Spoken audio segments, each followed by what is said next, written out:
Hello friends, मैं हूं आपके साथ नम्रता शर्मा। ऐसा लग रहा है जैसे कंगना रनौत एक के बाद एक बहुत सारे पंगे अपने आप ही लेती जा रही है। वो एक कहावत है ना, आ बैल मुझे मार, वो वाली कहावत से धो रही है।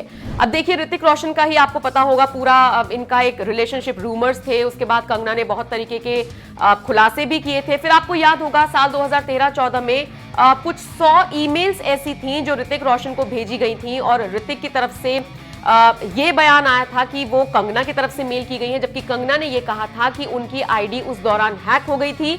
और फिर ये ऋतिक को मेल किसने किए मुझे नहीं पता। जो मेल किए गए थे, आपको जानकर हैरानी होगी कि वो मेल भी पब्लिक डोमेन में है और आप कहीं भी जाकर उनको गूगल पर पढ़ सकते हैं। तो इस तरह के जो मैसेजेस थे, इसके पूरे संदर्भ में और जो आरोप ऋतिक रोशन पर कंगना की तरफ से लगाए जा रहे थे, उनका यह कहना था कि उनकी छवि खराब की जा रही है।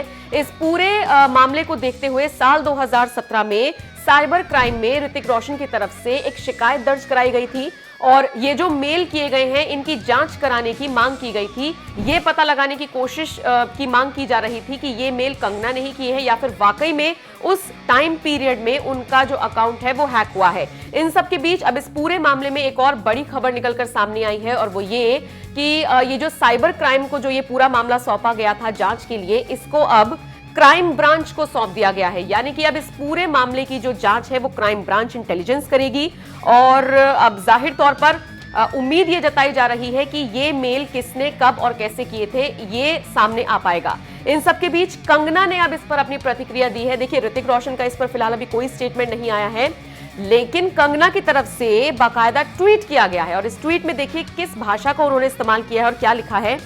उसकी कहानी फिर से शुरू हो गई। हमारे ब्रेकअप और उसके डिवोर्स को कितने साल हो चुके हैं, लेकिन वो आगे बढ़ने से इनकार कर रहा है। किसी भी महिला को डेट करने से मना करता है। बस जैसे ही मैं अपनी पर्सनल लाइफ में कुछ उम्मीद पाने के लिए साहस जुटाती हूँ तो वो फिर से वही नाटक शुरू कर देता है। ऋतिक रोशन कब तक रोएगा एक छोटे से अफेयर के लिए? तो ये जो ट्वीट उन्होंने किया है, जाहिर तौर पर कंगना ने सीधे सीधे ऋतिक रोशन को चुनौती तो दे ही दी है और सोशल मीडिया पर भी बवाल मचा दिया है। आपको याद होगा अभी कुछ दिन पहले, लगभग 3-4 महीने पहले, जब सुशांत सिंह राजपूत की मौत हुई थी, उस दौरान ये खबर निकलकर सामने आई थी कि कंगना ने सुशांत के साथ एक फिल्म करने से मना किया था।